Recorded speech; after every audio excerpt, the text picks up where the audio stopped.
thing in the world of startups, right? You always go through ups and downs. The ups are few, right? It's still I think these ups and downs are also, they alternate very fast. Right? So as you said, Do you really think like that it's still, though it might have become easier to be an entrepreneur than it was 15 years back, because I think the entry level barriers have reduced, but still it's not so easy to really take that step and be an entrepreneur, especially if someone is doing a reasonably decent job. So it takes courage. So do we need more inspiring stories for people to take courage, or do we need more caution? I think What would you like really say? We over glamorize entrepreneurship. There's no joy in being a founder. True. Everybody thinks that being a founder is freedom. It's not. Being a founder is finding your worst fears. Yes. And then finding your belief and trust in yourself. That's a very long journey. Very well it's said. not a good career path for a lot of people. Entrepreneurship is very different from entrepreneurial thinking. It's very important to have entrepreneurial thinking than be an entrepreneur. And I realized that overcoming stuttering is not about speaking fluently. Right? It's not about not stuttering, but overcoming stuttering for me meant being able to do everything I would do if I did not stutter. Now, mental health is where preventive health was, physical health was 10 years. 10 years back. Right? We are in the reactive stage today. We are even now, when all of us talk about mental health, the image in your mind is schizophrenia, depression, anxiety. Mental health is not the same as mental illness. Mental illness impacts maybe 5, 6, 7, 8% of the population. Mental health affects every one of us all the time, right? Sometimes it's good, sometimes it's bad.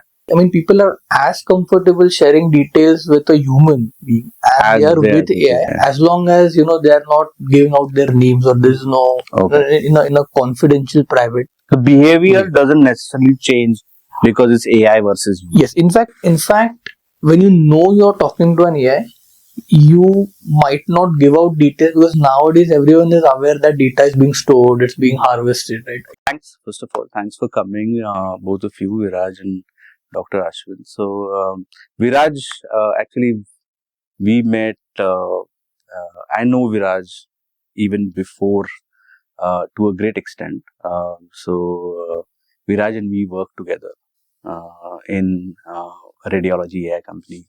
And probably he's the first guy who I met was like a real AI guy.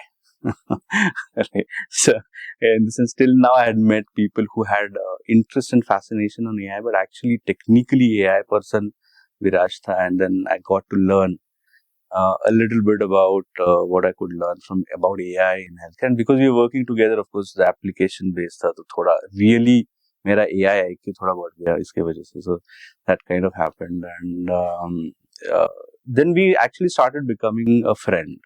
As we talked a lot, he became a friend. We bounce ideas with each other a lot, and I kind of then discovered that about him is, he's that kind of a guy who actually, what impressed me the most, or the story of him really was, that I discovered over a period of time, was he converted the problem of his life, the biggest problem of his life, into not only a solution for it, but also kind of is now build a company as a solution to the problem that he faced the most. And we will definitely talk more about that when we talk about it. While Ashwin, I was introduced to Dr. Ashwin by actually my brother-in-law. I think I was in Philips those days, if I'm not wrong. Yeah. And he said, I had just come back to Pune, and he said, Pune mein healthcare, you should meet Dr. Ashwin. And I said, oh yeah. And I think at that time I had also invested in a mental health company in UK.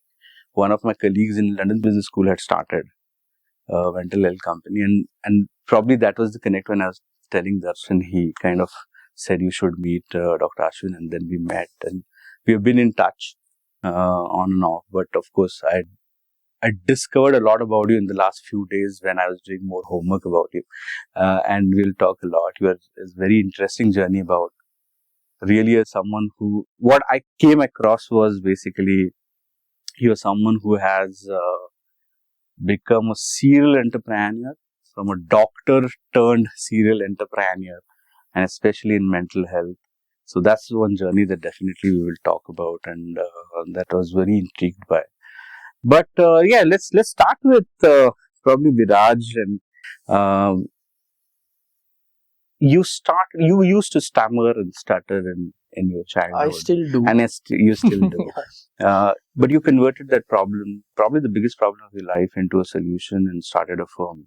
Tell us a little more about that journey. Actually, it will be interesting to know. Stammering is when when you get blocked on words, right? And then as you speak, you get blocked on words, and then however hard you try, those words just don't come out. So, for instance, in my interviews, I would always say something like, I'm a student at the University of California, Berkeley, right?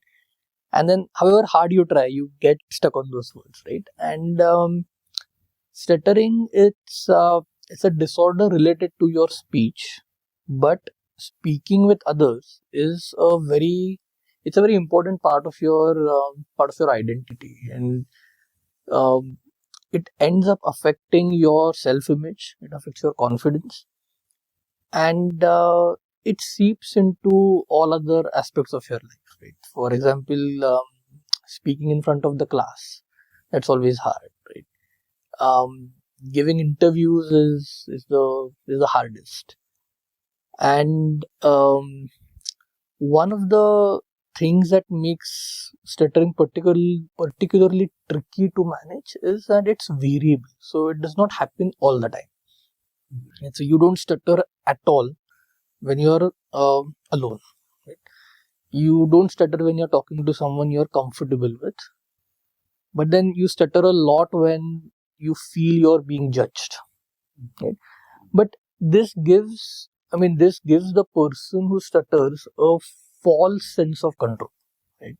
Because I don't stutter all the time, I feel that if I'm stuttering, I'm not trying hard enough, right? And that's the sort of that's what you learn from people around you. So I went to many self-help groups. I've taken speech therapy in India, US as well. Um, tried out everything from self hypnosis, aura therapy, Reiki, right? All the scientific and the whole spectrum. What I realized is that there are well documented speech therapy techniques that have a lot of clinical evidence that they work, but the problem is that of adherence, that you have to practice these techniques over a period of several months, and then it becomes very hard to do because these exercises are very boring, they're very tedious, right? And they do make a difference. And I think I began to see a lot of improvement in my speech when I started doing those exercises very regularly. Then for that I made charts, I made lists, etc.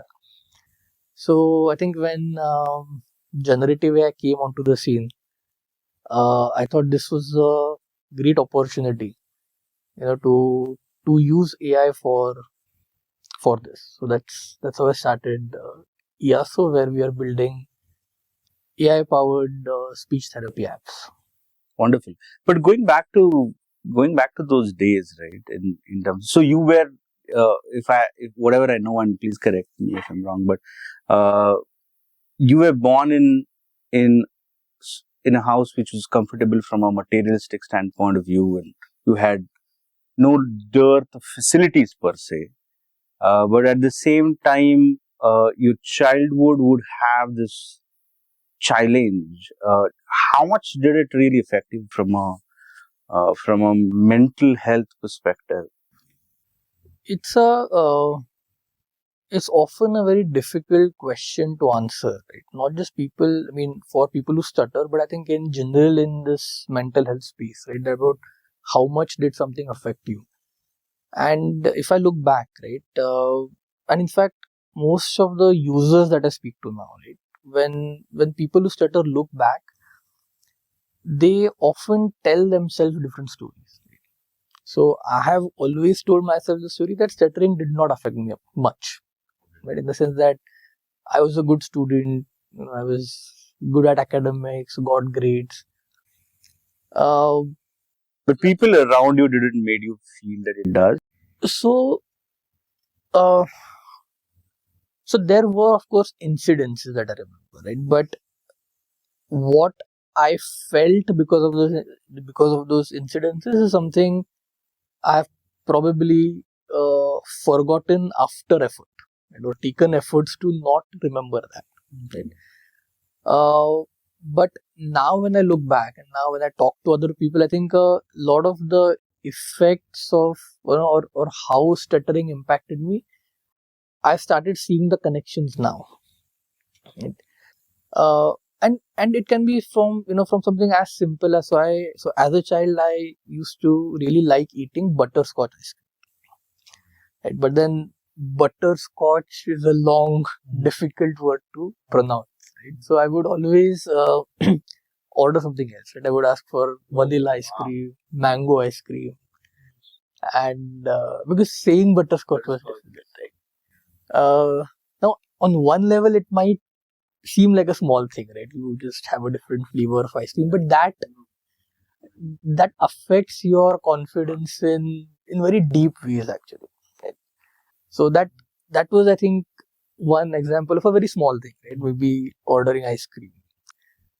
Something larger would be that so I used to enjoy writing, right? And there was a German essay writing competition, and then as a prize, there was like as a student, I would be sent to Germany for an exchange program of sort.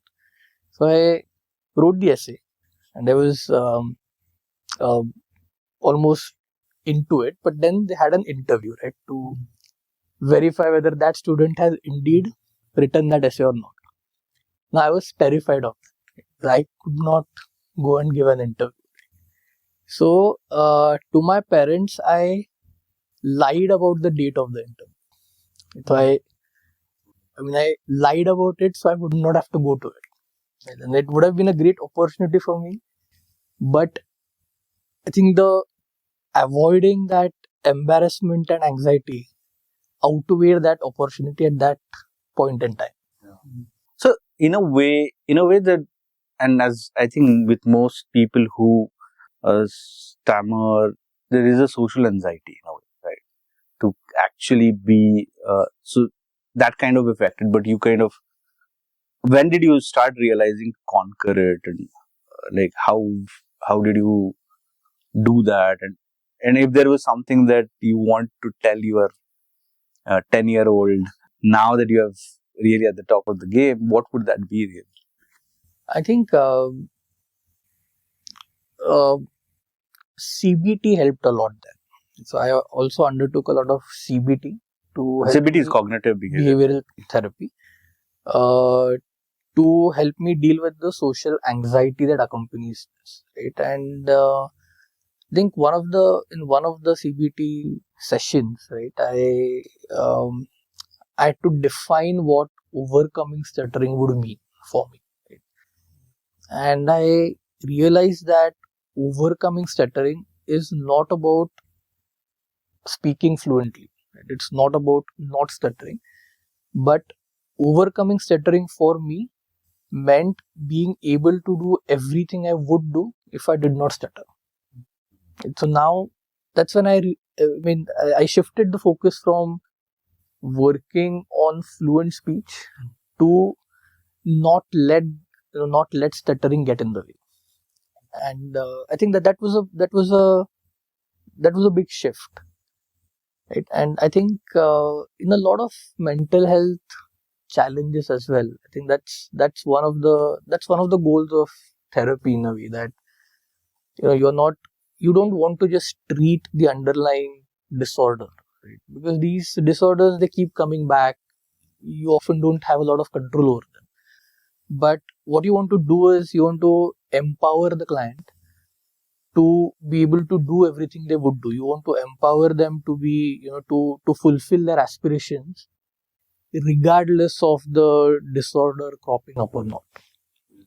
So I think that was one paradigm shift, and I started seeing a lot of improvement happen after. Mhm.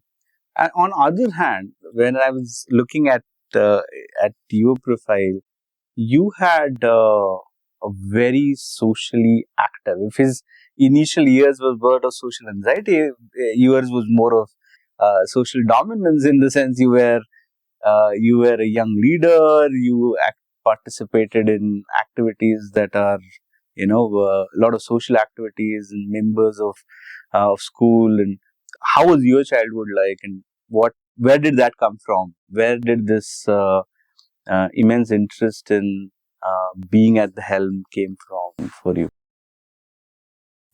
First of all, I think we should have a separate 1 hour long discussion. We will. Viraj. We have a lot of time to Yeah. do. Yeah. Because I think it's fascinating how he has overcome all these, not only the personal issue, but also the bigger picture of what he's doing. For me, as a child growing up, we moved a lot. Every 1.5 years, 2 years, my father would, in those days, quit his job and then move to some other place. So I was born. Quit his job. Yeah, so this was a very unique thing, which we didn't understand till I started doing it. So I grew up I was born in Karwar, which is a coastal town in Karnataka. 2 years there, then we moved to Dharwad, 2 years there, then Haryana for about 5-6 years, then Maharashtra, then Karnataka. So we moved a lot. Would you have to tell a little more on why would he quit his job? So he was, I think he was fundamentally unemployable, like me. Right? There are some people who are unemployable. And typically those people become entrepreneurs. Right? People who can't take orders from others in a very day-to-day basis. They will take big picture orders, but not day-to-day basis. And my father was one of them. Now that I sort of analyze, but later on he stuck to his job towards the end of his career. But the point was you had to make friends quickly when you move around. Right? So you had to find a way to sort of build that relationship, and you will see this pattern across people who move around, especially people in families who are in the armed forces. They move around, they make friends quickly. So I think that was sort of the trigger. But the real sort of turning point was when I was in 10th grade. I was because my father was moving around. 10th year is a very important year, no, 10th grade. So I went to a school in a place called Bagalkot. And the principal there was very unique. It was a Christian school. And I had my final exam, or not the board exam, but the internal final exam. And there was an opportunity, like Viraj, to participate in a contest, in an essay writing contest. In those days, if you remember, there was this book called Lekhak. Right? That Lekhak book used to have an essay writing competition. So she said, you should participate. And I was very keen, yes, we should participate. But my family was aghast. Exam hai. She convinced my family, which is my uncle and others, that it's worth taking this risk. And to me, that was a very big sort of change of perspective, that aise bhi sikha ja sakta hai, right? She said you can learn more in going to a new town, participating this, competing with others who are not your immediate peers, etc. So that stuck with me, and I said, maybe there is other ways to learn. So since then, wherever I went, I tried to sort of get into things which are new, which are unique, and if I could play a little bit of a leadership role there, I found that it helped me to build friends quickly. Right? You can gather a bunch of people, mobilize them. So that has been a sort of like a theme. Right? Get into a new geography, find a new problem, mobilize a bunch of people, and then Absolutely. attack that.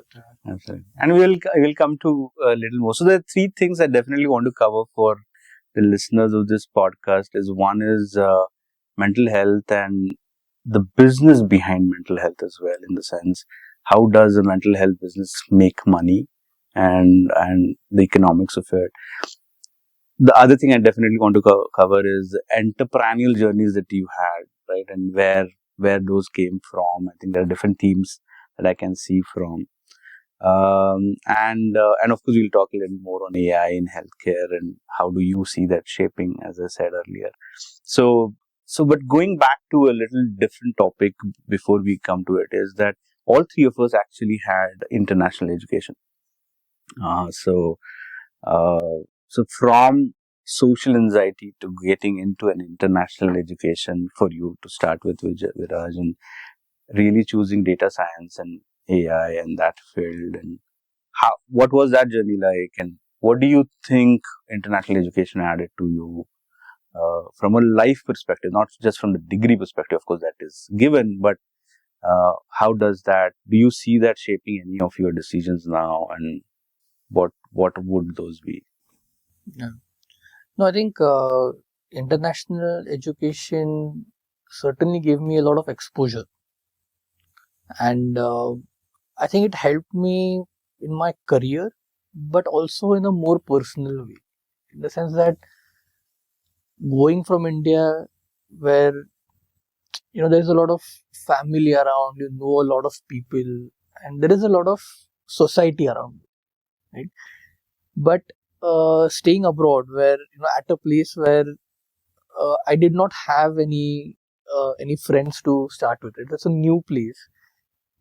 It felt like a new start, right? That you're going somewhere new, a new place, a new setting, right? Which allows your mind, right? It makes you more open to new thoughts. And to me, it certainly felt like that. Right? Okay, that I've had one chapter of my life. Now I'm moving on to the next. Right? And I think for me that was a very transformative thing. I mean, Viraj before that and Viraj after that, I felt I was a lot more open person, like open to new ideas.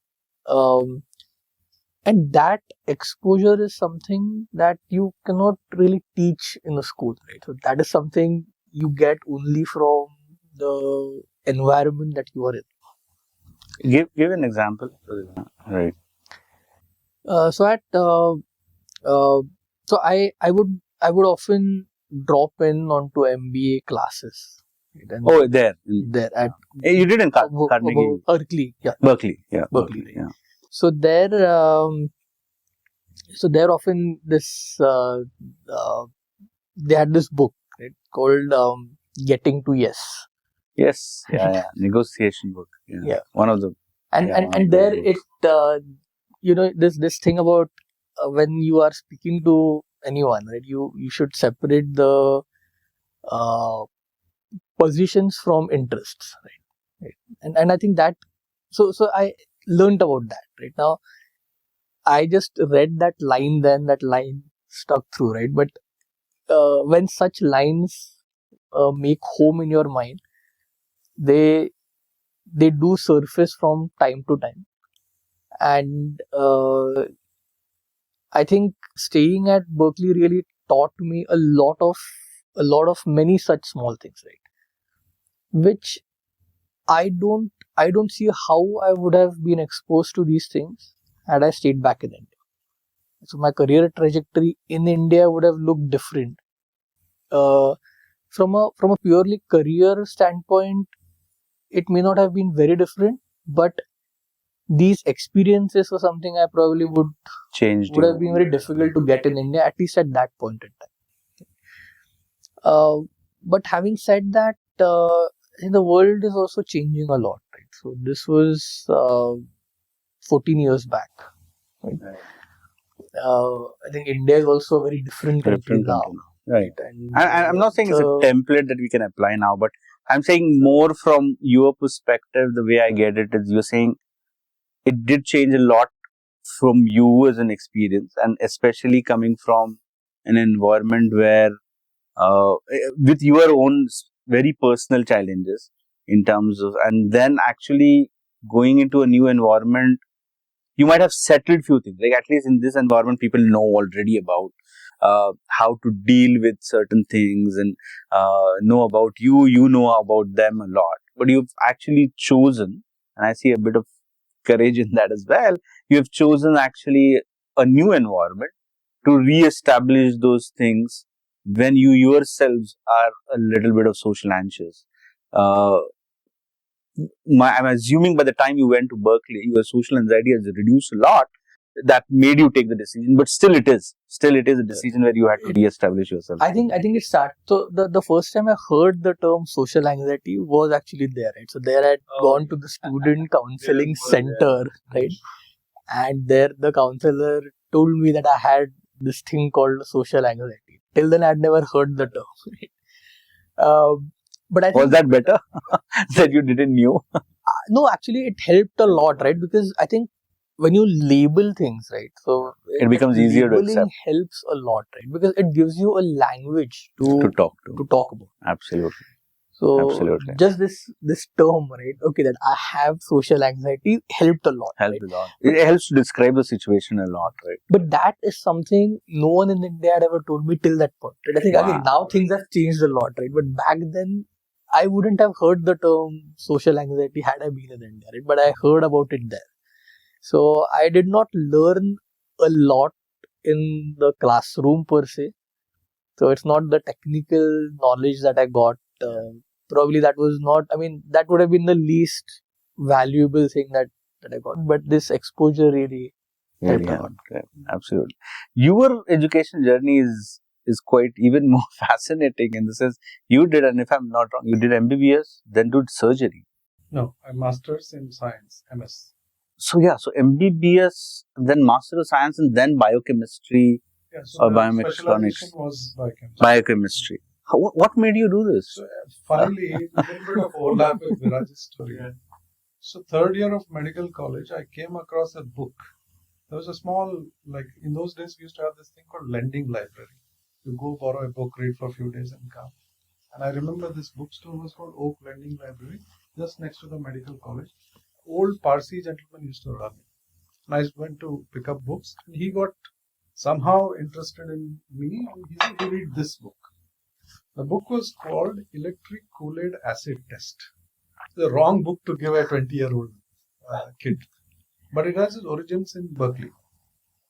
So it is a book written by John Woolf about Ken Casey. Ken Casey, if you don't know, is the guy who wrote this movie called One Flew Over the Cuckoo's Nest, in which Jack Nicholson was the actor when it was made into movie. And he's written many books.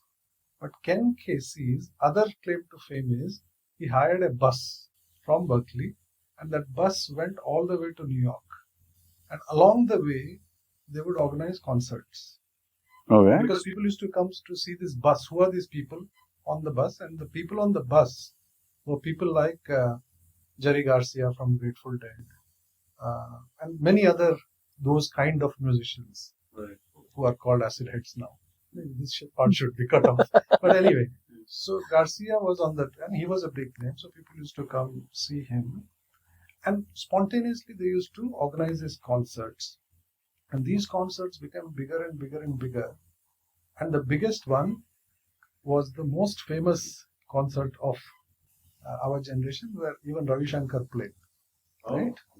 So that was organized by these guys. So while reading that book, I realized that there is a completely different world from where we are, right? And I got fascinated by this idea that how people are taking something so powerful like the ability to take a bunch of people across the country on a whatever.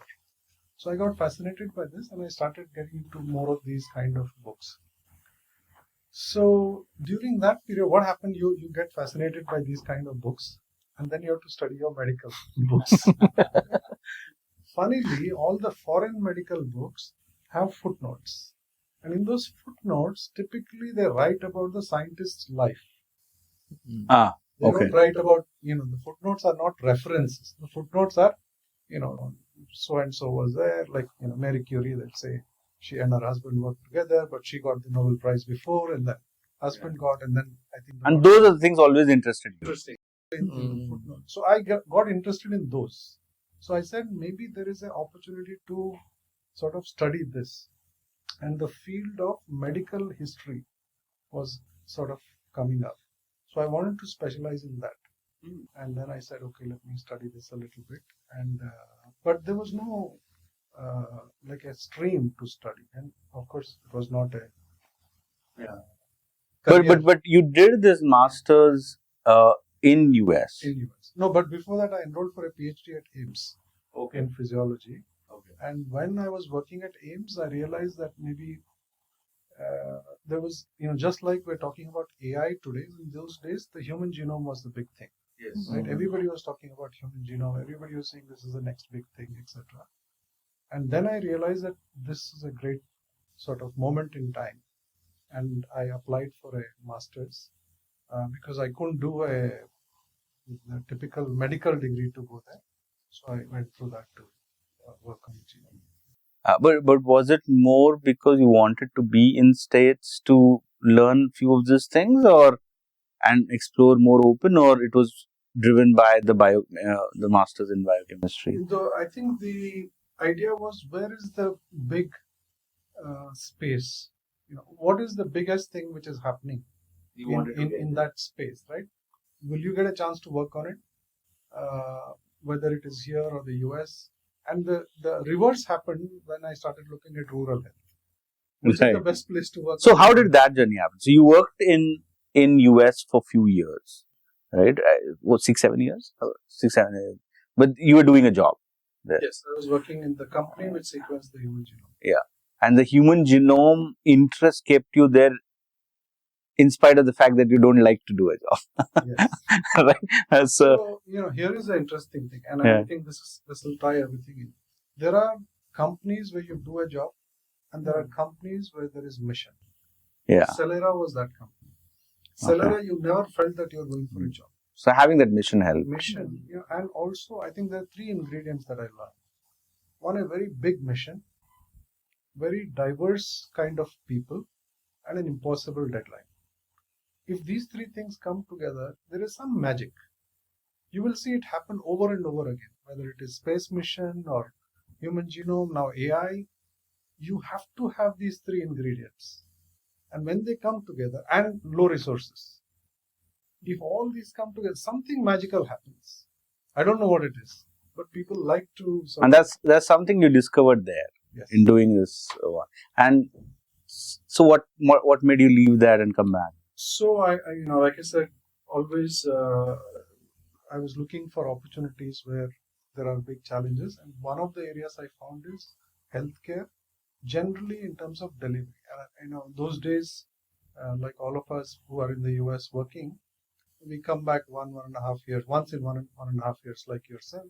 And I'm sure during that 1 month or 3 weeks you are here, one of the activities that you do is do a health check for your parents. Right? It's a universal thing. Right? You will take them to a hospital, pura check around. So at that point, my parents were in Dharwad, a small town. So every year I would come and take them to Bangalore. I said, "Ye kya ho raha hai yaar? I mean, the world has moved on. We are still taking people to this." So that was the idea behind. Can we set up a network in small towns where people who need this basic health check, diabetes, etc., can be taken care of in their own neighborhood?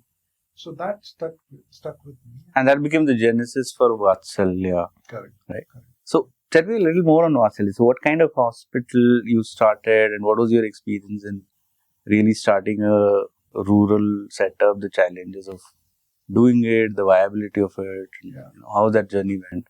So we started in 2004, and the idea was this: can we bring urban medical facilities to smaller towns, which can take care of, let's say, 80-85% of your day-to-day needs, whether it is maternity, pediatric care, some amount of ICU, dialysis, and things like that. Of course, for neurosurgery, cardiology, you have to go to a bigger center.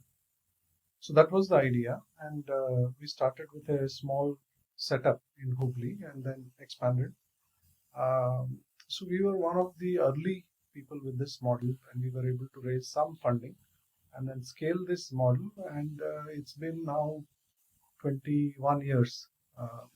The company is running well, profitable, scaled up, and I think it set the model on how to run a small town hospital, which is very So it's generally what, 50 bed? 50 to 100 beds. 50 to 100 And bed. you optimize everything that you invest. You don't invest anything which is unutilized. You make sure that it is churned around, high utilization, low capex. The biggest challenge is getting doctors, of course, in those small towns. But things change in the last 20 years, which is the number of doctors wanting to go to urban cities also sort of plateau. So we were able to bring. So our sort of core USP is to find doctors a way to practice in their own hometown, which is unlikely if you're a specialist. Typically go to a Manipal or a Apollo. We convince them that we will do all the heavy lifting for the first 2-3 years. You come back and practice. So but generally when so I've been in healthcare for almost 25 years, and one of the challenges I've seen, and I've not been so much in the delivery though. I've been mostly in the healthcare technology field, but yes, in delivery as well. As worked in Apollo in the early days. But now, as I consult with many of those hospitals and diagnostic centers, one challenge always has been to make this economically feasible and profitable when it is a smaller center addressing rural areas. And as you rightly said, the biggest challenge probably is getting resource, but is also keeping them in the viability of it. Where those challenges solved, and is this model like something that is replicable? Is it, what kind of money it is able to make? What are the services? So if you can give a little something for people to get the confidence to do this kind of model, right? I've not seen much of that replicating actually. So, I obviously I can't go into too much details, but typically this is a 50-70 bed hospital in a tier 2, tier 3 town, does a revenue of about 10 to 12 lakhs per year, 10 to 12 crores per year, and employs maybe 10 to 12 doctors and then the other staff and all that, about let's say 80 to 100 people. Each hospital it takes about 18-24 months to break even. Then it's a These all are positive EBITDA. These are about 8 to 9. Yeah, right now we are at about 100 crore revenue and good profitability, etc., etc. So it takes a little bit of staying time, right? So the three drivers that we found for professionals to come back, one is most people from small towns don't want to, if I can find a good opportunity, why would I go, right? So that giving back is always there, particularly for medical professionals. Second, it is if you're a good practitioner in a small town, your quality of life is much better than an average or a superior practitioner in an urban city, because you're running around and associated with all these hospitals. You can net make more money in the small towns, and we have proven that over and over again for these doctors. So actually, it's very interesting. I had done a small, I don't remember when actually I had done a small study around this. I think in my Apollo days. At that time, at least, it's long back though, it might have changed now. The biggest hurdle, as you rightly said, the biggest hurdle was not the doctor not wanting to stay if he comes from that place, who actually wants to stay there. It was children's education. The biggest insight I got was it was children's education. The schooling and education prevented them from going back because they thought they might not. 100%. You can do adjustments for yourself, but you don't want to do adjustment 100%. For your children. So you're absolutely right. So when we hospital banate the checklist number one had a mall. The person had to go and find if there was a mall. Mall in that place. The mall has to have AC. It can't be any mall. Achha. Right? It has to have AC. It has to have certain type of shops. Yeah. In those days, coffee days. Now Starbucks. So you have to have that level of overall social development for that doctor to decide and his spouse. So which are some of the cities or towns that you... So, when we started, it was Hubli and Mysore, but now Gadag, even Gulbarga. So really like tier 3 types, 2 and 3. No, Hubli is tier 2. Hubli is tier 2. But is tier 2. Yeah, Mysore is tier 2. Tier 3 is Gadag, Sholapur, for example. We have a unit in Sholapur. Those are the places. Nice. So, but things have changed. Like Viraj was saying, the world is very different now. So today, It is driven by three things when we talk to our doctors. Number one is guilt. They want to be closer to their family, closer to this and all that, right? Where they grew up, etc. Second is greed, because they know they can make more money here. The third, which is even more important, is fear, because they know in an urban setting, they will never be the big boss. Yeah. It's become too competitive. Right. People have established. I mean, if you think about Pune, if you ask, somebody who's a good cardiologist, that good cardiologist has been around for 20 years. Yeah. Next level, very well said. So, if I'm a young cardiologist, I'm worried कि अभी क्या होगा? I mean, True. There's no retirement. Yeah. Somebody has to die before I move up, right? That's not a good career path. So they fear that. So when you give them an opportunity that you can be the boss, you can grow your practice. And anyway, there is more need there. Exactly. So why not, right? As far as the economics fit in, what kind of services generally this has? We do now, I would call secondary care plus. So, we do the basic like maternity, general medicine, pediatric surgery, but we also do ICU, dialysis, cardiac surgery, neurosurgery, all of that now. When we started, we didn't do all this complicated work. The cities have improved, so we also. But tell me one thing, and it might be provocative, but tell me one thing. If this model is getting successful, right, this probably is the need of India, right? Many people have been talking about tier 2, tier 3 access in why is this not replicating fast? Especially if it's a bit of positive, you might get actually more investment to scale this. There are 7 other companies like us. They are doing it? Yes. Oh, really? Yes. Oh, okay. It's been replicated by many. So this model you see accelerating across India to. It is an established model which is on the checklist of every VC today. Oh, wonderful. Oh, I didn't know this about it. If you go to a VC, they will say, if you say rural health, they will probably say our name and say who else is doing it. Yeah. So there are some other major players who are trying to do it. It is established except for two important factors when you look at this. One, it should have, the state should have a certain character. The certain character is, let's say if you pick Karnataka, Karnataka is Bangalore versus the rest of Karnataka. Because Bangalore mein, you have the world-class facility, rest of Karnataka is zero. If you look at Maharashtra, it is Bombay and Pune versus rest of now, but Nagpur has probably come, but still, catching up. But if you go to Bihar, it's all Bihar. Right? There is no Patna versus there. It doesn't work. It has to have the anchor city which has already established itself. So that works as a hub. The hub can be for tertiary care, and this acts as a spoke for them in a way, but then you build it. You give more end-to-end kind of care with the facility of the bigger ones. Exactly. So that's why you will see all these models replicated in Karnataka, Tamil Nadu.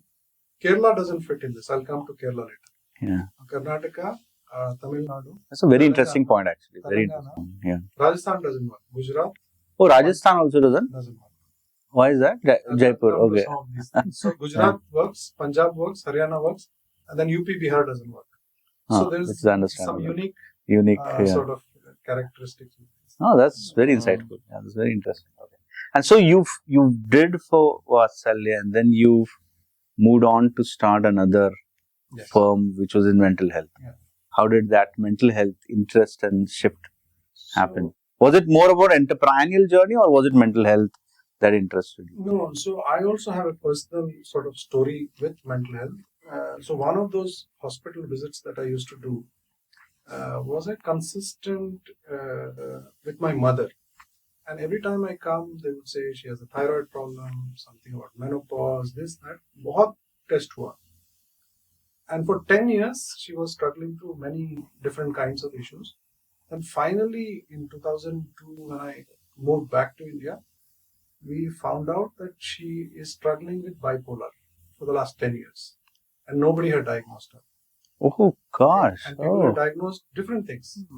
People have even diagnosed depression. When you give a bipolar person with bipolar disease, depression medication, it becomes worse. So she was also... So we went through that whole thing, and then when she was finally diagnosed properly, she was perfectly okay in 3 months. So 10 years of life lost. I mean, she was unfunctional, right? And 3 months. What are generally the problems that come it's around. very specific in bipolar, but it could be any mental health disorder, right? Yeah. I mean, if you talk to a general physician today, he's not able to diagnose mental health disorder. Particularly if women, they are in a certain age group, uska checklist hai, menopause, thyroid, this, that. Yeah, most commonly issues. Yeah. So then this was in 2002, then she was perfectly okay for 10 years. So it was always on my mind. So 2015, when we planned a transition with this company, I said, this is one area, it would be good to do something because technology is improving. So geography is no longer relevant because of internet. So we can provide, the only reason my mother didn't get the care was because she was in a small town. So if we can create this access through technology, we can, probably bring this. So we set up a brand called Serenity. This is online therapy, counseling, psychiatric consultation. So we had physical clinics, and we also did online from Bangalore and in Pune. So that was the genesis of it. Oh, wonderful! And this firm did mental health particularly for a certain kind. What can you tell a little more about how this firm evolved? So the original idea was that we will create access to high quality mental health services, irrespective of where you are. With these trained specialists. The online counseling kind of. Online, live, right. Video, audio, whatever. So we did that for 4 years. So when at peak, it was 30% Indians outside India and 70% Indians in non-metro cities. 60% non-metro cities and very small percentage at 10% in the urban area where we were present. They will walk into the clinic, etc. Large part, 90% was online. Lovely. And then you went on to sell this to Cure.fit. So you got an exit. The typical entrepreneurial life you completed one, right? Starting a firm and then exiting. How was that experience? So what happened was, my partner in that business was Shyam Bhatt. So Shyam Bhatt is a very prominent psychiatrist. And when Cure.fit was, Cure.fit had Cult, they had the food business, Fit, and they wanted Mind, right? And then they came to us and started the fit for them. And we helped them set up in the initial stages the process, etc. After some time, we were running that business for them in the back end. It was not our name. Then finally, the promoters of Cult said, anyway, we are doing everything together. Let's do this as an entity. So they took over us and rebranded it as MindFit, which became integrated. So it was a very good model: physical, nutrition, mental health, integrated. So both of you have now a lot of entrepreneurial life, but he made a very interesting point, and I'm going to go there and also ask you on that a bit. Is that he made a point somewhere saying that, यार मेरा personality ऐसा था कि मुझे entrepreneur ही बनना था. That's what you're saying. My personality is driven for becoming an entrepreneur rather than having necessarily a business vision of a particular kind. Probably yes, that forced him to have a vision, but it was not necessarily, and correct me where I'm wrong, not necessarily a vision that made him an entrepreneur.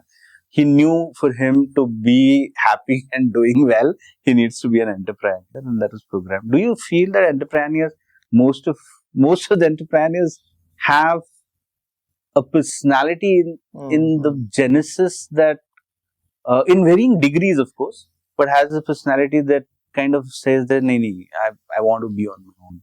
What's your thought on that?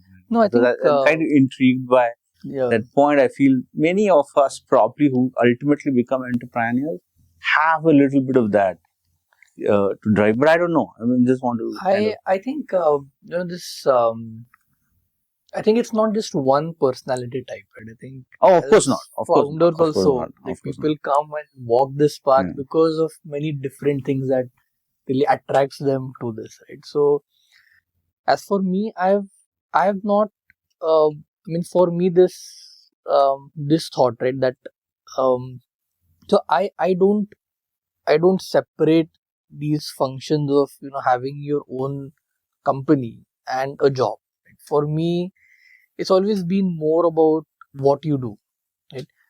But then as you said, right, often when you're doing a job, you're doing a very day-to-day job, right? And that is where I think this world of doing something on your own and doing a job, they end up separating. But then there are companies where you are employed, you are still doing a job, but then it's not a day-to-day thing that and then you work towards a larger purpose. And I think a lot of founders get attracted to this because of that, right? That they want to solve problems that are meaningful to them. And a traditional job career pathway, uh, they don't. I mean that pathway doesn't offer those opportunities. No, and it's very interesting actually. You've, to a great extent, have started a firm which you have a solution for, which you felt for a lot because of your own personal experience, and that's probably the driving force behind starting your own. While he probably, and that's why he's a serial entrepreneur, is also is that he's motivated to a great extent, if I'm not wrong, to actually start a venture, do something, bigger, and then look at newer things to do. Is that what kind of motivates you? And if people are looking to take such jumps, right, from and it's good that there is a variety in terms of the reasons why, but to those listeners who are professionals wanting to become entrepreneurs, right, what would be someone you've been saying you've been very active in the entrepreneurial world terms of in terms of even mentorship and other stuff. What are the things that one should look at, and so first of all, I always say we over glamorize entrepreneurship. There's no joy in being a founder. True. Everybody thinks that being a founder is freedom. It's not. Being a founder is finding your worst fears. Yes. And then finding your belief and trust in yourself. That's a very long journey. Very well said. It's not a good career path for a lot of people. I think we should not over glamorize entrepreneurship. It's like saying कि business कर रहा है, business ही कर रहा है. It's something that is exciting for me, might not be exciting. Second is, people don't value a good job. Right? If you have a good, decent job and nobody is doing kitch to you on a day-to-day basis, stick to it. Right? Because it is very difficult to find a place where you can work with peace and have the work-life balance, whatever you need. I think that's one big sort of distinction. Second is, entrepreneurship is very different from entrepreneurial thinking. It's very important to have entrepreneurial thinking than be an entrepreneur. So, for example, the favorite quote I have is, if you're having a shower and you look up and you see the shower head, and the first thought in your mind is, isko kaise acha bana hai? Right? Then you have entrepreneurial thinking. And it happens with entrepreneurs many a times, right? That's how you end up solving problems. So, every professional, if we can build this muscle of entrepreneurial thinking, it is good. Yeah. But I don't think there is merit in everybody becoming an entrepreneur. It's the worst. Yeah. What were your deepest fears when you started to be an entrepreneur? So every day is a mess, right? Like I recently said, you are a masterpiece and a mess on the same day. Right? 1 minute where you can feel wow, and then shit. I said the same thing actually too. I think we were talking few minutes. So it's not a natural state for humans, right? You pick up something and you don't know what is going to happen for a long period of time. Other people doubt you, you doubt yourself, right? And in front of you, nothing is moving. So you have to have that like a sense of deep belief that you will, like I say, the trick is to stay alive till you find something, right? You have to be alive till you find something. There's a very interesting story about Akbar and Birbal. I don't know if... No, please go ahead. So one time Akbar has a thing and he calls Birbal and he says that there was a problem, you have done a mistake. So for that, we will have to put you in a death sentence for you.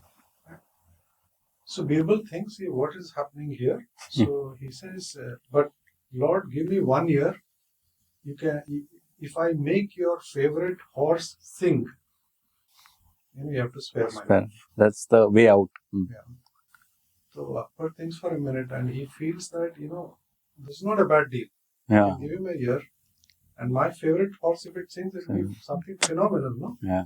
So Unheard of. Unheard of. He says, okay, I'll give you 1 year.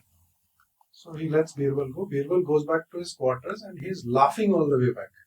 So people are thinking, what is this crazy man? Why are you laughing? You got a death sentence, you have only 1 year to live. And then he says, you don't understand. I have 1 year.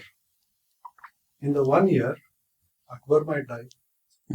I might die. Horse might die. Or the horse might sing. Sing also. So anything can happen in a year, right? So the trick is to stay alive. Till That's a very you good. can reach some kind of... Keep the cash. Yeah. So it is basically that. So it's not a very... I wouldn't say it's glamorized because see, we are influenced by this, what do you call them? Survivor bias. Survivor bias. Survivorship bias. Yes. Survivorship bias. Yeah. So anything that you read in the newspaper, XYZ, blah, blah, blah, Yeah. is a poster child which hides the 8,000 others. But I think it's also important for founders to speak about the challenges they face, right? Yeah. Because then it will end up painting a more accurate picture. Absolutely. So because I think in the world of startups, right, you always go through ups and downs. The ups are few, right? That's still and I think these ups and downs are also, they alternate very very fast. So as you said, but do you really think like that it's still, though it might have become easier to be an entrepreneur than it was 15 years back, because I think the entry level barriers have reduced, but still it's not so easy to really take that step and be an entrepreneur, especially if someone is doing a reasonably decent job. So it takes courage. So do we need more inspiring stories for people to take courage, or do we need more caution? I think what would you really say? No, I think it's very different. The taking the first step, right? Although important, I think just starting a new company is very different from sticking through. Yeah, that's what sticking through is the key major, right? I mean, and often I've seen people start things, right? But they, while starting, they don't have the right picture of what is to come ahead, right? So you start off with a very glamorous image, right? That you have a product idea and then you want to build it, and then you'll raise some money, and then everything is great, right? But I think that resilience to keep working on something, right? Especially when you have no social validation signals coming through, because this validation comes in drips, right? I mean, you get something once in a while, right? As opposed to a job, right? Because as opposed to a job, you will get paid at the end of every month. Yeah. So you still get rewards time to time, right? In a startup, you don't see light at the end of the tunnel right away, right? So you are essentially walking into an unknown area. You don't know whether you'll come out of the other end. Yeah, that's what I'm saying, that might is still, whatever said and done, though it's much more easier and far more glamorized than say 15-20 years back, still is not so easy to take an entrepreneurial step. And that's why I'm saying, like, do we still need a lot of encouraging stories? Of course, we should show the reality of what it is to live a founder's life. But at the same time, should it be more enabling than cautioning them to be one? Because it's still quite hard to be one and stay one. And what you're saying is staying one is much harder with the startup kind of culture and capital and availability and all of that, but actually staying is much difficult. I think we need to paint the right picture so that people start up for the right reasons. And no, fair enough. What those right reasons are is something. What should those reasons be? What should those reasons be, right? Yeah. Why? I mean, what?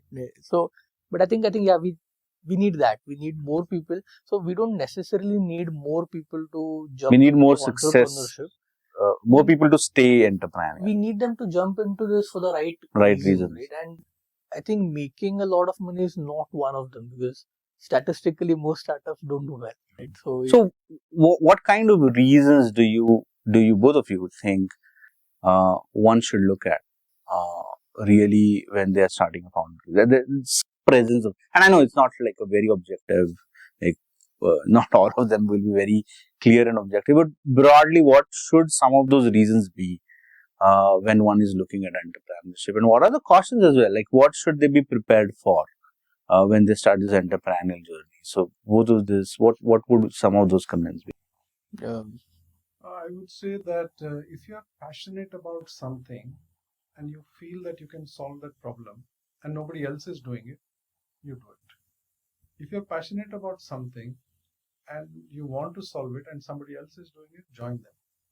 It's better to be, like they say, the second, third, fourth, and be at the crux of that action than getting started. For example, today, if I were starting off my career, I would find a way to get to the AI business somehow, right? AI healthcare business. So that opportunity you can exploit, right? Find a way to get to where the action is as a starting off person. Second is, if you have built some social capital and you understand the domain better than others, then I think it's a good way to capitalize on it, because in a professional career that you can only go so far. So you can, statistically the best founders are like 43.5 years old when they start, right? So they have built that career in some space and sort of capitalize on it. So I would say these two things. But generally, if you feel the itch to change something in the system or in the world or in your business, and you don't find anybody else doing it and you think you can do a better job, do it. The caution, however, is, many years ago I met Bill from the Idea Labs, and I was asking him, what is the predictor of success of startup? And he said, you look at all of this, market, problem, this, that, and all of that. The number one predictor, and he has funded, I think, thousands of startups, and number one predictor was timing, which is completely outside of control. So in a way, he's saying it is luck. Luck. Viraj's point, right? Yeah. You can do all of this and just be in the right place at the right time. It'll work. Yeah, luck is, I think, irreplaceable. You have to have that. But yeah, I mean, so I was actually, interesting point. So I had a professor at LBS, Lil Mohan, an Indian guy who used to travel from actually US to take these classes for a while. He was in the, you have heard Jungly.com? He was one of the founders of Jungly.com and sold it to Amazon. Yes. At that time, I thought that must be his. Then in the class, he told that he had founded 3 to 4 companies, right? So I thought the last one must be Jungly.com, right? I mean, he's got success and then he worked in Amazon for some years. But it was not so, actually. So it was the second one, which was Jungly.com, and it became huge success. All other 3 failed. The other 3 failed. And even, so you can fail even after a successful startup, right? There was a big learning for me that there's no formula to this, that once you achieve it, I know it's not like an exam score. You start getting 95 to 100 in maths, you will get 95 to 100. Aisa nahi hai, right? But when that class, he told a lot of this, and this study that was actually an NCR study, which 45 year is the, that age group of 43 to 53 is the best time for entrepreneurship, and most successful entrepreneur, not the best time. Most successful, most best outcome is that. But then when he came out of the class, because of that Indian connection and all of that, also we had like a one-to-one chat, and we went to I took him to a Sarvanna Bhavan in London. Had a good chat. I was just wanted to get a piece of his mind, and I actually asked him, beyond things that you learn, you teach, because there are in places like LBS and all, you can only teach those which are statistically proven and all that. There are a lot of constraints in terms of how you teach. I said, just from a gut, because you've been an entrepreneur as well, and serial entrepreneur, what are the things that you think should be there in a successful entrepreneur? What are the predictors exactly? What are some of the indicators if I'm investing or wanting to start? What are first thing, of course, you're joking in a way, but still, do you have a wife? He said, are you married? Yes. So thoda chances kam ho gaya. Do you have kids? Oh, or chances kam ho gaya. Basically, he was saying, तुम्हारा courage to stay का क्या है? But then he said, jokes apart, I think he said something very interesting. Actually. He said, if I'm investing, right? If I'm investing in a firm, I would look at, because it's very difficult to know product market. ये सब तो देखते ही है. But what I look at is whether the founders have worked together for 3 years and stayed with each other. Yeah. Because if they have done that, most probably it's going to work. Very, very unscientific indication, but he said is very important. Is that really happened? And of course, I learned that that's a good indicator in probably US, not in India, because in India we can work with each other for years and still hate each other. But but in US, I think the tolerance is lesser but that's a good indicator, right? So yeah, so those are different indications that one should look at. But from the in general the entrepreneurial journey, and probably we get into the mental health business of mental health a bit little. I've seen very few, and you have seen much more, but I've seen very few mental health businesses across the world, but especially in India as well, being successful from a economic financial perspective, right? Seems tough. Can you throw a little more light? Is that hypothesis right, or there are really some people who are doing a lot of money? Why is it so tough?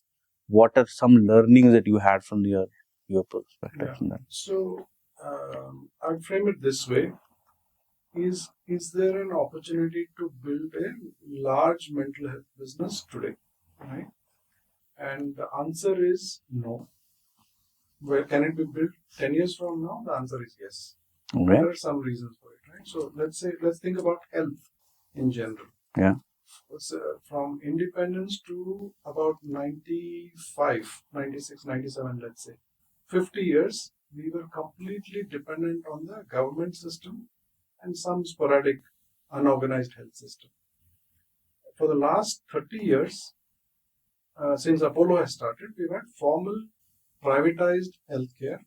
And Apollo is now a poster child of how to run healthcare business. And now there are 3 listed companies, multiple private hospitals, etc. So the private healthcare industry is 30 years old. Right. Okay. And these 30 years is primarily been curative. Last 10 years has been beginning of preventive health. Right? Now it is considered as an established model, preventive health. And there are many companies, starting from multinationals to our homegrown companies, which do preventive health checks and all of that. Now, mental health is where preventive health was, physical health was 10 years 10 years back. Right? We are in the reactive stage today. We are even now when all of us talk about mental health, the image in your mind is schizophrenia, depression, anxiety. Mental health is not the same as mental illness. Mental illness impacts maybe 5, 6, 7, 8% of the population. Mental health affects every one of us all the time, right? Sometimes it's good, sometimes it's bad. So to Viraj's point, how do you manage these ups and downs? Nobody's life is like this, right? We're all going up and down, right? How do you balance this up and down in a little bit of controlled manner is what is the opportunity for mental health. So that will take some time. The second is the traditional model of mental health is Western. And it is again mental illness related. So if you have something, they say you have to be either treated with medication or you go through therapy or counseling, right? It assumes that this person has to be made stronger either through medication or through therapy. But we... Not treated, rather. Treated, right? Or to make them stronger. But there is no precedence of any human being so strong that they can handle everything. वो हमारे पुराणों में नहीं लिखा है. Right. Our whole philosophy has been that you have to make the system stronger. Yeah. You have to make the environment stronger. You have to make the community stronger. But we have gone that way that we have to make the person stronger. So we believe that there is a fundamental change we have to bring in, which is how do we make the community stronger? So if you make the school system stronger, the kids will be more, resilient in that sense. But if you pick that kid, like typically क्या होता है अभी if you pick a kid, there's a problem, send him to the counselor. वो क्या होगा उससे? Right? You basically pointing out that kid and saying this kid needs to be fixed. That is not the mental health model. So you're saying there are systemic changes that need to happen for me. But where is that drive coming from, and who is ready to pay for it? Oh, that we'll figure out. Like I said, it's a question of staying alive. So that's you're saying that's the tough part of mental health business right now. But just to give you some statistics, like sort of big numbers, there are billion-dollar companies in mental health. There are many. Which would be some of the successful? Optum is one of the biggest. Right? Okay. Optum is so big that their CEO got shot. My you God. Saw that guy who got shot in New York. No? Oh, okay. So it's the United Healthcare business. What does it do? It manages all the behavioral health clinics and all the practices across the world, across US. Many parts of the world. I think it's mostly is CBT driven, like cognitive behavior. They do everything. They do psychology, psychiatry, all of that, and EAP also. They're pretty big. I think they are a few $1 billion. And there are multiple others. But those are traditional Western idea of curative. The new age models, which is help people become better, was led by a company called Headspace. Right? Then we have Calm and this. Headspace is, I think, about $200-300 million business. Oh, in revenues. Okay. And there are others which are much bigger in valuation. But valuation is different. I mean, it's still So in the West, there are businesses which are anywhere from 60 million to 300 million revenues in the mental health space. That's model great. Has been established. So that's kind of encouraging for some people who are looking at building mental health businesses. So you're saying there is some scale.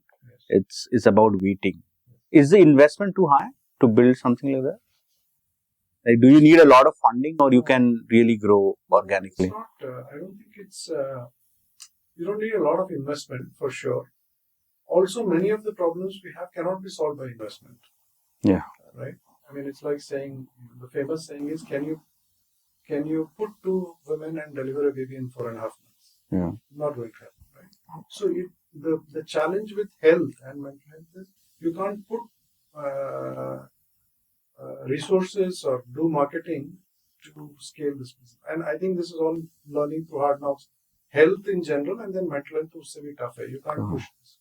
What you can do is slowly build an environment where more and more people become aware, and then they start utilizing your support or whatever. Right. And you got a kind of So I think to add, right? I think often more than the mental illness, right? The associated stigma is more hurtful. And currently we are focused on treating that individual. But what we really need is not just treating that individual, but creating the right environment. Right? And so one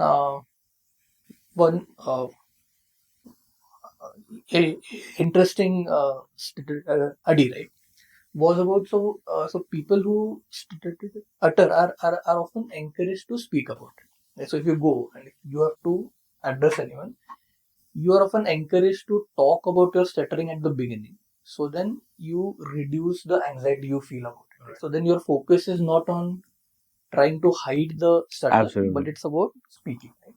So this study, this observed 3 different cases. Right? So in say case 1, people were so they did not speak about stuttering at all, right? So in case 2, these people, I mean that group, they spoke about stuttering in an assertive way, right? Or in a non-apologetic way, right? So you still introduce that and you still say that I stutter, but you did not apologize for it.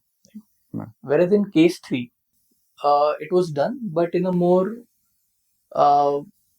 I would say, more humble way, right? Where you apologize for the fact that you stutter. Right?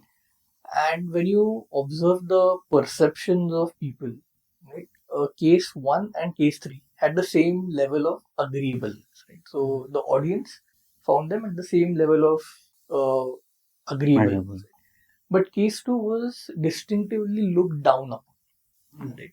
So a person who stutters, who talks about it, but does not apologize for it, or does not seem to apologize for it. Yeah. People perceive it in a More negative way. Right. So then, how do we change that? Right now, that is a very, it's a problem that is of very perception deep. And this, I think, happens again. It's, I gave the example of stuttering or speech, but I think it happens everywhere. Yeah, happens at many. It goes back to Viraj's earlier point. The creating the language. See, for example, many a times, and not just stuttering, but in other conditions, in any other situation. Let's say if I go to somebody and I say, I went through depression, I'm taking this medication. The other person doesn't know what to say. He's like frozen. Should I say this? Should I say that? Should I advise? Should I not say? Should I say, oh? So if we don't know the language, I was just, my daughter was telling me about this incident that one of her friend's mother told her husband that your daughter feels that she has less self-confidence. This is the only discussion she had with the husband. The husband went and told her daughter, why you are looking so nice, why you have... That's it. There is no concept of what is this coming from, what are the issues, how should I address this? Because we have not been, it's not his fault. We have never had that conversation. We've never taught how to deal with it, actually. How to identify, how to speak to people, etc. So it becomes a very big challenge. In general, discussion on this, what probably I would call as tough conversations, are tough necessarily tough because we don't have a practice about it. We've never been taught about it or educated about it. And so the ones who are to solve for it also don't know how to solve it, right? So that's the bigger challenge in terms of. But coming back to your business in terms of your company, in terms of what you are doing now, so in a way it can be classified as a mental health company in a way, right? But it's very niche, focused on really stuttering. I understand you got a tremendous response in terms of people who have downloaded the app. What are your initial learnings from this and of starting, because it's in early part of your journey, you just got a seed funding. So people who are listening, I'm sure many of them are in that category, just started, want to raise a fund. What are your suggestions on how you look at it? I think understanding your audience and understanding whom your product is intended to serve, right? That is extremely important, and that doesn't come easily. In the sense, even for me, every time I talk to one of the users, there is something new that we learn. And every startup industry, or there are many playbooks that these are the things you should do and these are the things you should avoid.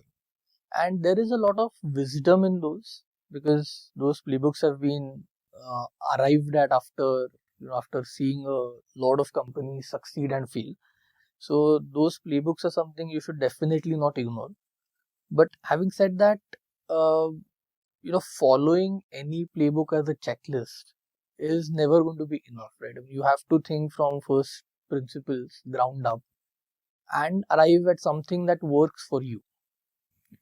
So, for example, in our case, we have started off by building a B2C consumer app. Right now, in this field of therapy. And what is it called? So the name of the app is Eloquent. Eloquent. For stuttering for adults. And you can get that on an so Apple, you can download it on both iOS and Android. And we are well aware of the challenges, right? Because if you're doing a B2C app, right? Getting people to pay for a consumer app is very difficult, right? And these are challenges that we know, right? But one of the insights that we had, right, is that almost every person who stutter we spoke to, right, they had searched online for stuttering or stammering related cures in the last 12 months. Yeah. Right. Makes sense, Now right? Nowadays we search for almost everything. Right. So why not? So- Obviously, any problem is. So that insight is so our users are already looking for solutions online, right? So that's a very strong insight that uh, that tells us that maybe doing a B2C consumer app could work in this case. But if it were for something else, right? So we also looked at some other conditions as well, right? Now this did not hold true there. Right?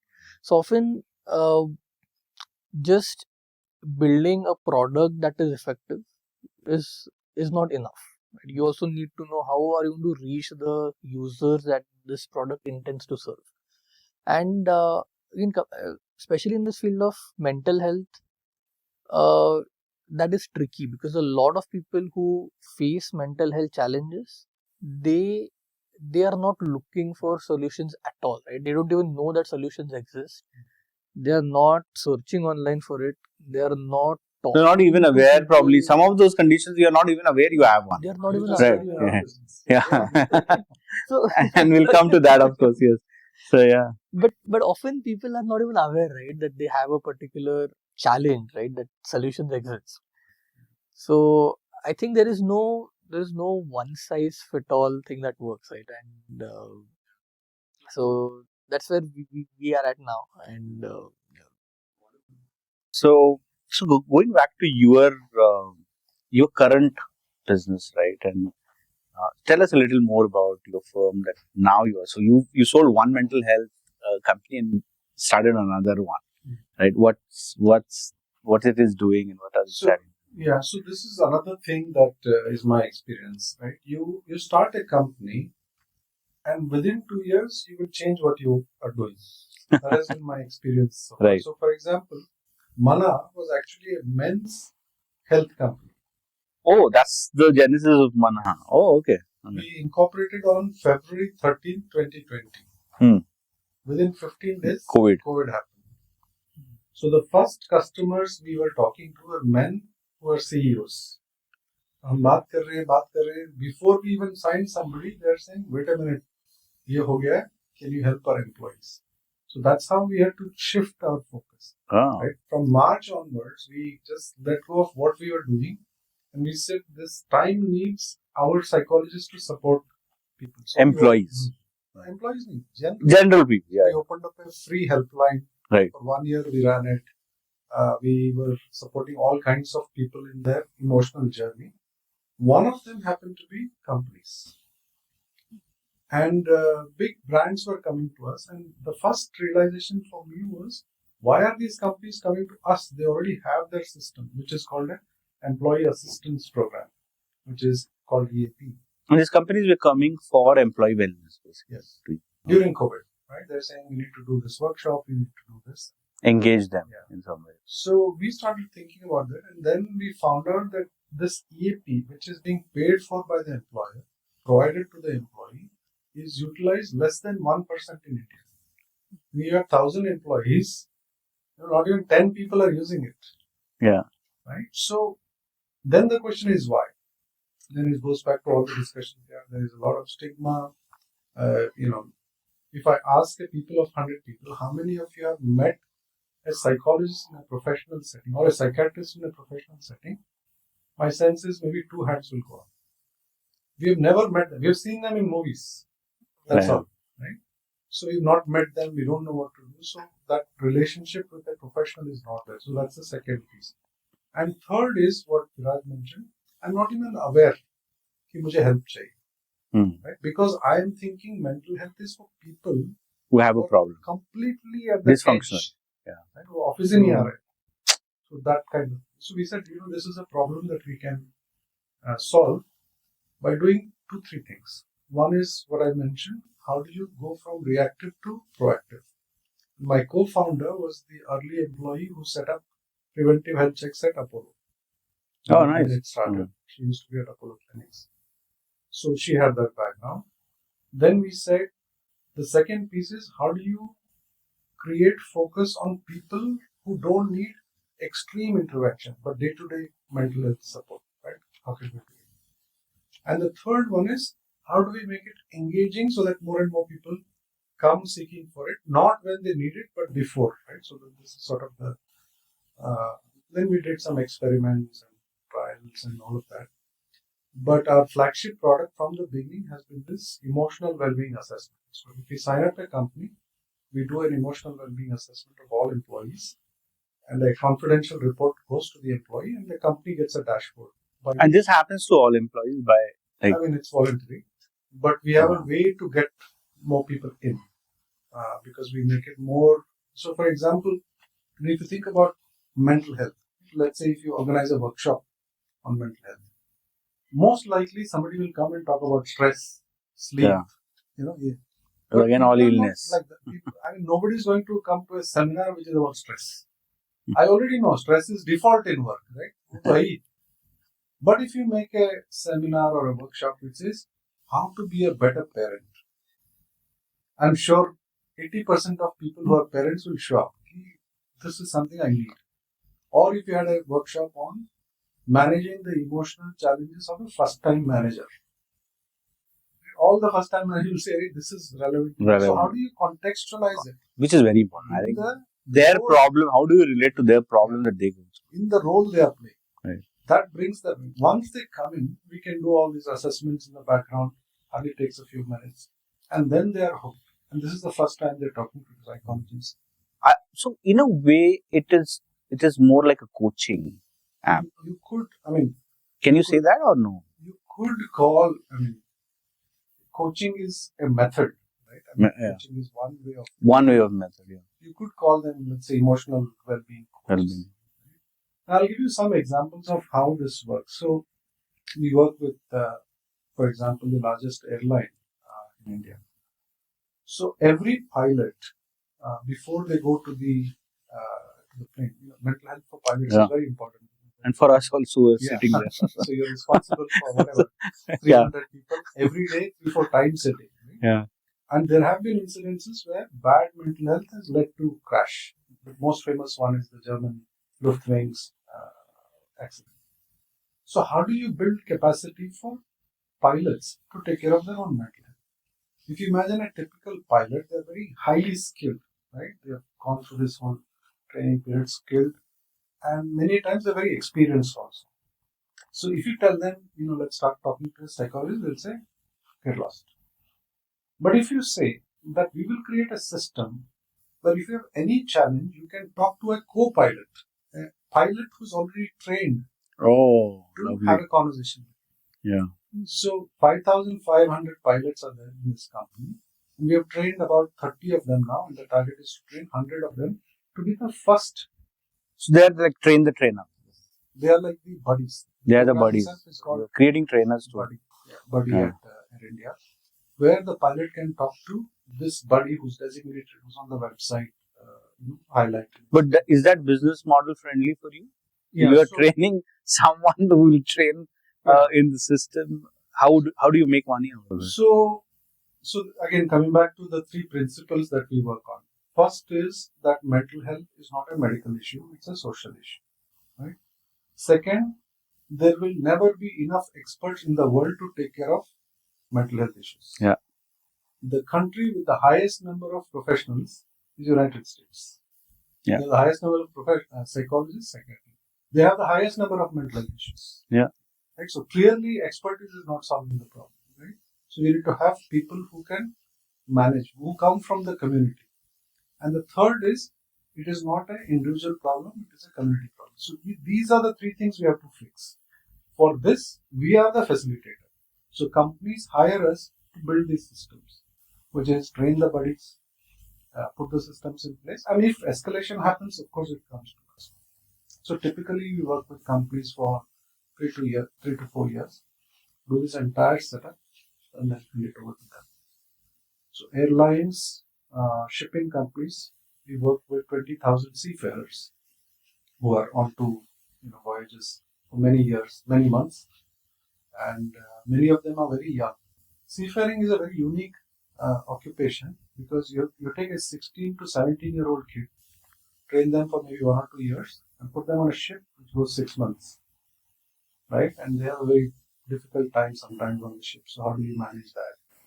So as And creating this community in a way, right? In a way, creating some first users, and they then again training within that type of people. The adoption you've seen is much higher. Yes, that's what is working for you as a company, right? Working, I don't know, but we are pushing. Right? Yeah. We are saying the community-based model is the way to do it. Let's put as much. So the tagline of the company is supporting well-being of champions. So we are not the champions of well-being. You are the champions. We are supporting you. So whether it takes tools, whether it takes training, whether it takes platform, we'll build it for you. You do it. So that's been the journey with. Now, how big is Manah now? Like in terms of employees and employees, we have 25. We also have a panel of psychologists, another 45, 50. And we work with some good names, like I said, Air India. We work with Hindustan Unilever, Procter and Gamble, Volvo, excellent. UBS. So good brands who are committed to the well-being of their employees. And we are still learning. Yeah, of course. Out what is. But there's a good traction in 3 years from a mental health, wellness, adoption perspective, right? So we're kind of doing that. So Viraj, AI, and you are a machine learning, data science, AI guy. How much do you see AI really scaling something like this, and help us understand really what goes behind an AI to make this happen? Where does it come from? And No, I think with LLMs now, AI has obtained the ability to converse, and that is really changing this entire space. But of course, there are many questions around this, right? That, for example, can AI replicate the human connection, right? So for therapy, for instance, would someone be comfortable talking to an AI? And I think there is no yes or no answer to this, right? Because the answer is very nuanced. Right? Again, mental health therapy is not one thing, right? I mean, it's not just one single thing that you give. Right? There are many aspects of it. So from the conversations we have had, right, we feel that uh, therapy often serves two purposes. Right? One is as the client, uh, I want to feel understood. I want to share things. Right? I want someone to understand what I'm going through. Right? And I think this requires a human connection. So can an AI replicate that? We don't know yet. It could, it might not as well. But then in other cases, you're not looking just for someone to understand you, but you're looking for solutions. That something is happening to me, I've identified. Now I need help to solve that, right? I need help to address that. So again, in the case of speech, right? Do you need support? Yes. But are you there only for the support? No. Right? You are also there because you want practical tools, practical exercises that you want to do that will help you. And AI can be very effective at that. And because a lot of therapy is about changing your behavior in some way. Right? It's either changing your actions, what you do every day, or it's changing your thought patterns. But any change requires time, right? It requires repetition of something. And uh, AI can be really helpful here, right? Because you will see a therapist once a week, once a month. But what happens between two therapy sessions is where the change actually happens. Okay. And an app that is that lives in your phone is always with you. So it's far better place to constantly motivate you to do something, to take some action, to remind you about things, right? And even to hold you accountable for it. Right? So, but from a mental health perspective, right, especially in the overall, even in your specific case as well as in general, one element is the human connection being there. The hypothesis is the human's connection will be able to make the person much better feel, because at the end of the day is the connection that many a times is missing, and that's why they are feeling bad in the first place. But at the same time, there are few areas which are people want to be very private about and don't open about certain. Is AI, have you like thought about it? Does AI in those cases help better because it's impersonal? You don't feel that you are actually revealing anyone in terms of, you are one to one in a way and not revealing it to anyone else. Is there a role for AI from that angle? I feel that it is having a conversation which is private can be done with AI or without AI as well. Right? So you always have this uh, in an online mode. You can always remain private and still have that. Right? So Okay. uh, I think people are people are as comfortable sharing details with a human being as As they are there. with AI, as long as they are not giving out their names, or there's no Okay. in a confidential private. The behavior Right. doesn't necessarily change because it's AI versus human. Yes, in fact, when you know you're talking to an AI, you might not give out details because nowadays everyone is aware that data is being stored, it's being harvested, right? You would have more Very privacy interesting. concerns speaking with an AI. So, in fact, in some sort of interviews that we took, right, we found that people are far more sharing private details with a person than with AI, because when it's with Person AI, forgets, exactly, right? When it's thankfully. with AI, you know that your data is going to be permanently stored, right? And then you don't want to speak about these things. Oh, it's very interesting actually. Very interesting insight. Yeah. So I would draw the line differently, right? So it's not about whether it's private or not, but it's more about what you need or what you're looking for. Right? So when you're looking for solutions, right, AI is really effective at that, right? And now with all the AI chatbots out there, Yeah. you know that if I want solutions, instead of taking an appointment and waiting for it and speaking to someone, right, I can get a solution right away. In your employee counseling stuff, do you feel any use cases where AI is playing a role? There are many. And you're using some of them? Like anyone that probably highlight top types? Yeah, I think we are using multiple, and we will use, and fundamentally the field, not only mental health, every field will change in the next 5 years with AI. But if we step back and look at any kind of interaction, like human interaction, particularly in mental health, there are four elements, right? Somebody wants to be heard, somebody wants to be understood, they want to be reassured, and they want to go educated from that conversation. Some of these things AI can do much better. For example, my prediction is diagnosis will become 100% AI. There is no way humans can diagnose as well. And from your radiology experience, you know that they have. It can like even Reid Hoffman recently posted about some intractable disease which nobody could diagnose. Was diagnosed like that because you have infinite knowledge resource, right? So that's not a problem. But this feeling of reassured, feeling of being understood is not possible. I think AI will bring in a lot of efficiency, a lot of accuracy, all of that. But this human connection is something that is tricky, but we never know, right?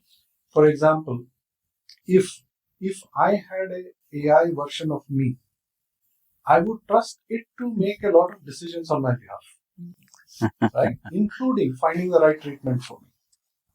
Right. Because I am biased. To his point, every intervention, whether it is health or mental health, is fundamentally behavior change. behavior change, as we all know, has nothing to do with what app you have, who's your coach. I mean, we have all signed up for gyms. We have all trainers, right? I mean, banda phone karke bol raha hai, now, right? So Right. there is something fundamental about that behavior change, right? That we haven't yet figured out what works. So the point is, if I have a AI version, let's say, imagine that in the future you have an AI version which knows everything about your physical and mental health, and it's constantly monitoring the environment of what is happening, what new research is happening, what new techniques are coming, and at the right moment it just goes out and pulls that and presents to you. I think that will be much more richer for us. Super. I think that's really concludes most of the things that I wanted to talk to. But there are many more that probably will need ours. But yeah, we will probably end this conversation with some fun. Last bit of fun, which is rapid fire in terms of last 4-5 questions in terms of nothing related to what you've been talking about till now, but favorite food. Food. See, I told you about behavior. So I think the default favorite food for everybody in India is biryani. Biryani. So you are a biryani guy. Huh? Favorite restaurant? Restaurant is Gong. In Pune. Gong. Wonderful. Yeah, right. Favorite city? Can't think of anything else. No city? Pune. Apna Pune is always the best. Huh? No, Pune is also not on the list. Sadly. Let me come back to this. I've never thought of a favorite city. Favorite country you have to visit to take a vacation? If I were to pick a country, I think anything in South America is very different from what we experience. So, like for example, Colombia is very, very different. You can explore a lot of things. For example, the first time I tasted some fruit which I've never tasted was in Colombia. Okay, so lovely. Last but not the least, 2 most important decisions of your life. I think, like Viraj, one is to go abroad to study, and 2 is to come back. Good one. Now you have to give different ones. So no, you can give whatever you like. So favorite food? Same set of Cheesecake. questions. Cheesecake? Oh really? I didn't know that. Favorite restaurant? Polka dots. Okay. Favorite city? I would say Pune. Pune. Yeah. Favorite country to visit? Or on your list to visit? Maldives. Maldives. Primarily because there isn't anything to do. So it's a place where you would go without internet. You don't see anyone around. So yeah. And 2 top best decisions of your life. Best decisions or most important decisions? Most important decisions. Yeah. So sorry. I think coming back to India was one. That was one, and I think starting Iyaso now, right, was another, because it's something personal, and I don't know where it's heading to, but it's a journey. Yeah. Super guys, thank you so much. Thanks, and I really enjoyed the conversation. Hope you guys as well. Thanks a lot. It was great. Thank you so much. Perfect.